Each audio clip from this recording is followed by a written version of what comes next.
Welcome to Dharumi. ஒரு சாமானியனின் திரைப்பார்வை. தெரிஞ்சதை சொல்றோம், புரிஞ்சு கேட்டுக்கோங்க. இன்னைக்கு கனவு வாரியம் என்ற திரைப்படத்தினுடைய ரிவ்யூக்குள்ள நம்ம போறோம்.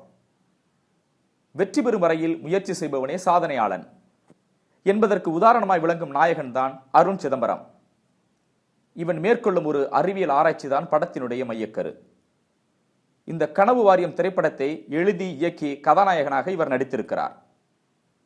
அவருக்கு காதல் ஜோடியாக நடித்திருப்பவர் ஜியா சங்கர் என்ற புதுமுகம். எழிலின் அப்பாவாகவும் அம்மாவாகவும் நடித்திருப்பவர்கள் இளவரசு மற்றும் செந்தி குமாரி. நாயகி வாணியின் அண்ணாக ஒரு முக்கிய கதாபாத்திரத்தில் யோக்ஜபி நடித்திருக்கிறார்.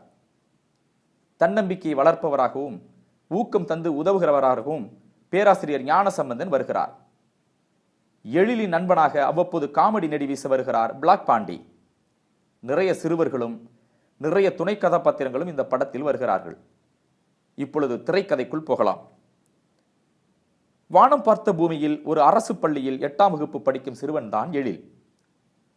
தாமஸ் ஆல்வா எடிசன் மின்சாரத்தை கண்டுபிடித்ததாக ஆசிரியர் சொல்லும் போது அதை தடுத்து மறுத்த எழில், எடிசனுக்கு முன்பாகவே ஒரு விஞ்ஞானி மின்சாரத்திற்கான ஃபார்முலாவை கண்டுபிடித்து விட்டதாகவும் அதை பின்பற்றித்தான் மின்சாரம் கண்டுபிடித்ததற்கான பெயரை தாமஸ் ஆல்வா எடிசன் வாங்கினார் என்றும் ஆசிரியரை மடக்குகிறான்.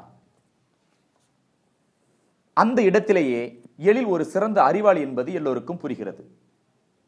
பள்ளிக்கூடத்தில் புத்தகத்தை மட்டுமே படிக்காமல் சுயமாக சம்பாதிக்கும் வகையில் செல்போன் மற்றும் டிவியை பழுது பார்க்கிறான். அவன் இளைஞனாகி பொறியியல் சார்ந்த வீட்டு உபயோகப் பொருட்களை பழுது பார்ப்பதோடு மட்டுமல்லாமல் அறிவியல் ஆராய்ச்சியையும் விடாமல் மேற்கொண்டு வருகிறான். தாமஸ் ஆல்வா எடிசனின் ஆராய்ச்சிக்கு எப்படி அவருடைய தாய் உதவியாக இருந்தாரோ அதை போலவே எழிலின் ஆராய்ச்சிக்கு அவருடைய அப்பா இளவரசும் பேராசிரியர் ஞானசம்பந்தமும் பக்கபலமாக இருக்கிறார்கள். சென்னையில் ஒரு கார்ப்பரேட் நிறுவனத்தில் வேலை பார்த்த யோக்ஜபி அந்த வேலையை விட்டுவிட்டு லட்சக்கணக்கான ரூபாய் சம்பளத்தையும் உதறி தள்ளிவிட்டு சொந்த கிராமமான ஊருக்கு வந்து இயற்கை விவசாயத்தில் இறங்குகிறார். ஊரில் உள்ளவர்கள் எழிலை கிறுக்கன் என்று சொல்வதோடு போல் யோக்ஜபியை பிழைக்க தெரியாதவன் என்றும் கிண்டல் செய்கிறார்கள். யோக்ஜபியின் தங்கைதான் நாயகி வாணி. தனது செல்போனை பழுது பார்க்க எழிலிடம் வருகிறாள்.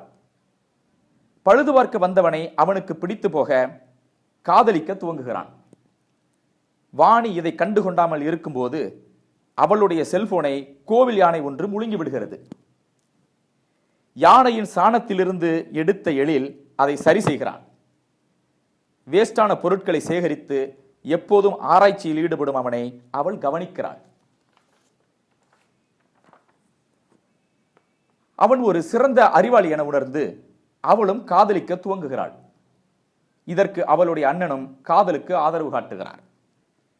எழிலின் கிராமத்தில் அடிக்கடி மின்சாரம் துண்டிக்கப்பட்டு வாரக்கணக்கில் மாதக்கணக்கிலும் கிராமத்தின் அனைத்து வேலைகளும் முடங்கிவிடுகின்றன. நாயகன் எழில் தனது கிராமத்துக்கான மின்சாரத்தை சுயமாக காற்றாடி மூலம் உருவாக்கி அதில் மின்சாரம் உண்டாக்க பல வகைகளிலும் கஷ்டப்படுகிறான்.